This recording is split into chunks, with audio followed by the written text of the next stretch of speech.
Hi Vladimir, how are you? Hi, Luke. I'm fine. Could you please introduce yourself and tell us a little bit about your language background, please? So I'm Vladimir Skultety. I am from Slovakia. I'm 32 years old. I work as an interpreter of Mandarin Chinese, English, and Slovak. And I grew up in a trilingual household. I was speaking Hungarian, Czech, and Slovak at home, and learned English when I was 8. So probably you could say that I have maybe 4 native languages, but of course I spoke them at a native level when I was 8, not now. And later on in life, I learned more languages. In total, I think I studied about 20, and I think about 11 I speak at a maybe C1, C2 native level. So sometimes better depending on the day, depending on my mood, and sometimes worse. Sure. Yeah. So, you have learned many languages, as you said. And so, my first question is, how do you get started when you want to learn a new language? I mean, what are your first personal steps? Mhm.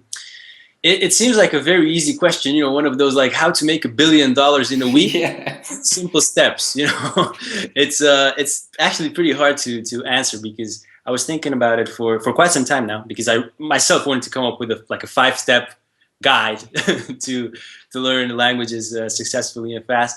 What I do personally, it depends on the language. If it's a simple language, if it's a language that is closer to the languages I already speak very well or my native languages, I usually just try to dive into it as much as I can. I buy maybe a detective story, and I read it with the dictionary and try to like literally decode the language. Try to understand the grammar on my own. Try to understand how the language works on my own, and so on, and learn vocabulary from that. Listen to as much like news and native content as I can.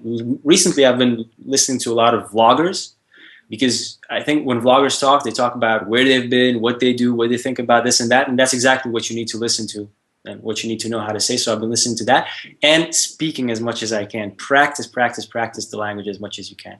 I So, think vloggers, just to explain to people listening to us, it's YouTube videos. No, people. exactly YouTube videos of people talking about, I don't know, talking about their trip to New York or talking about their life in Japan. They just speak, and they usually talk in first person, like first person verbs, and that's very good for you to listen to because you need to know how to say that exactly. So Sure. listening to that a lot. So with easier languages, I do this, like dive into the language and try to understand as much of it as I can so that I can speak as soon as I can and practice speaking.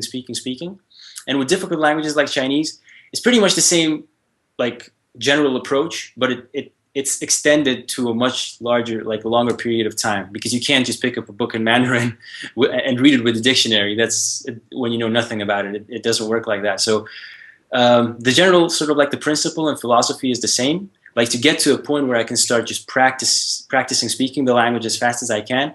But with more difficult languages, it takes much more effort, much more time, and dedication, things like that. So. Yeah, of course. And generally speaking, when do you start speaking the language? When you do your first steps with the speaking part? And I think that it's really good. That it is a really good idea to talk to yourself in the beginning a little bit, especially if you're like a shy person and you don't have a lot of confidence. And just test it on yourself, talk to yourself, and then maybe find a person that you could talk to. But yeah, I try to do it as fast as I can. I try to do it as fast as I can. Okay. So I'd like to talk a little bit about motivation, which is so important in language learning. So in your opinion, why motivation is so important to learn a language? I think that this is probably the question that everybody should be asking themselves when they're learning anything, not just languages. Like motivation is, as they say, the fuel to learning. And with language learning, I think the most important question when it comes to motivation is to have the right reason. And if you have the right reason, then you will be motivated for a long time. Like if you want to learn Chinese because you like Chinese food, or you say, oh, I would like to just learn a language. Chinese is cool. Let's try that. It's not going to work out in the long run. So you need to have a very, very good reason, and preferably like more reasons. If like one one reason is not like good enough, for instance, you change your mind after a month, so you would have three, four other different reasons that would support you and keep you going. Because if you don't have that, like I said, your interest will die off, and especially with difficult languages like Chinese, when you hit the first big obstacle, the second one, the third one, and you keep starting from zero, there has to be something that will push you through. So, you know, if you want something as bad as, let's say, someone pushes your head below water and you want to get up and breathe. So that sensation that you have, how much you want that, that is 100% of a will. So try to get that motivation at least to maybe 90% of that, and you'll be good. I have a tricky question. How can you stay motivated in the long run?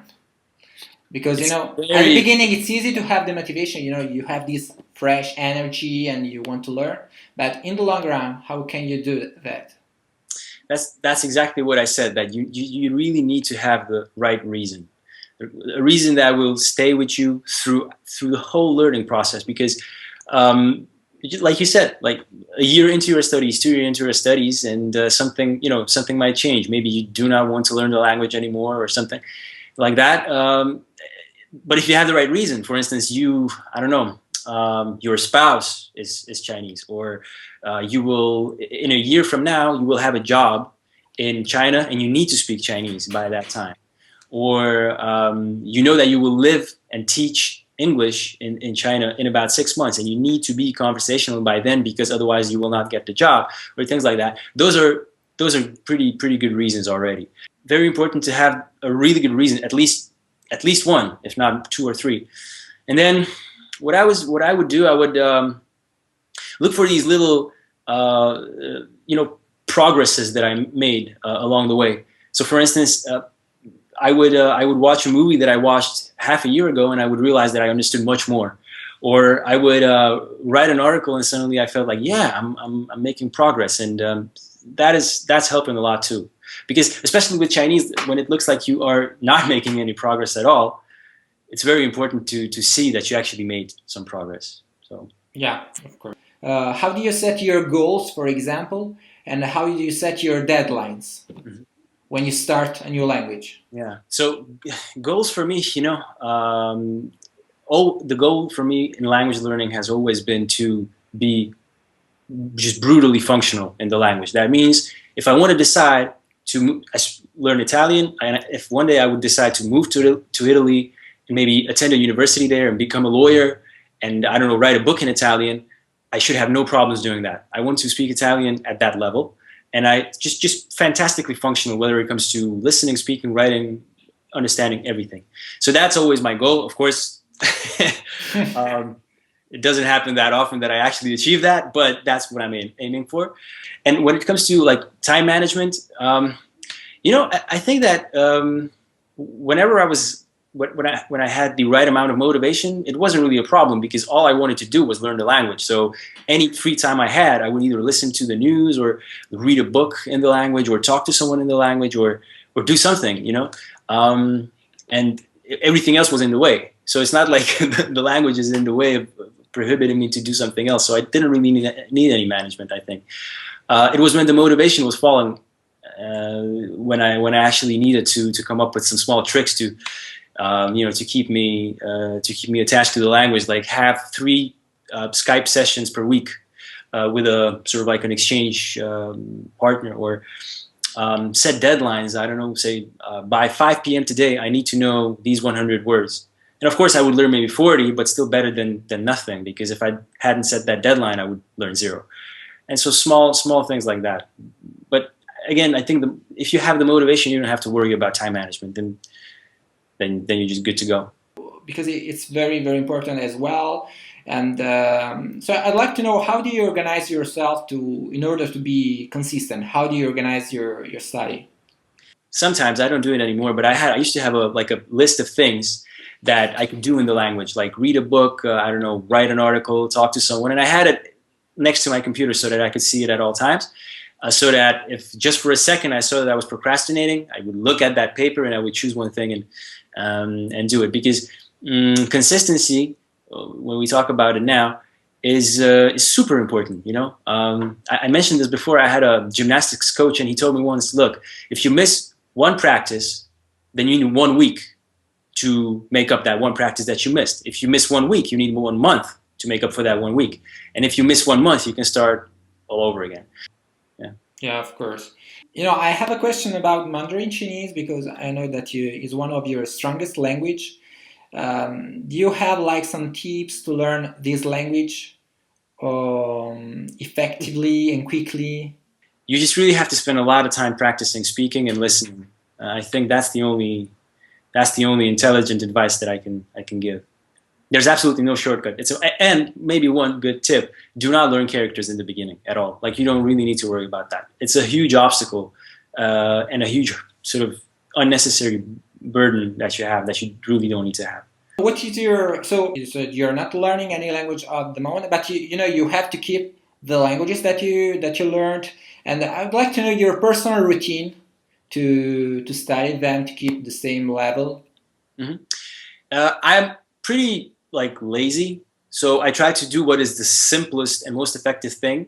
And like I said, I love speaking, so I have a few friends on Skype that have free time when I have free time, and I just call them and we talk. And I like to read detective stories and novels in different languages, and I like to listen to vloggers and also talk radio. So something that is pleasant that I would do anyway, I just do it in a different language. I don't like to push myself. It can't be stressed, because then it's not fun, and I don't want to do something that's not fun. I like this approach because it has to be fun, and like a good network of friends, or also books and videos. You have a lot of things now, so let's use it and make progress with that. Having fun, if it's possible. Okay. Also, sorry, just one thing: text chatting, like chatting on, I don't know, Facebook, but through the text chat, is also very good. It is different than talking, but also helps a lot, like solidify your knowledge of the language, and you have more time. You can look up the words in a dictionary and things like that. So it's a bit more work than just talking. It's not so much fun, but still, it's pretty good. Okay, good. Okay, thank you very much, Vladimir. That's all for me. Thank you very much for your time. It's been a real pleasure to talk with you. So it was really nice. So thanks again, and let's keep in touch. Thank you very much. Bye-bye. Bye. Take care, Vladimir.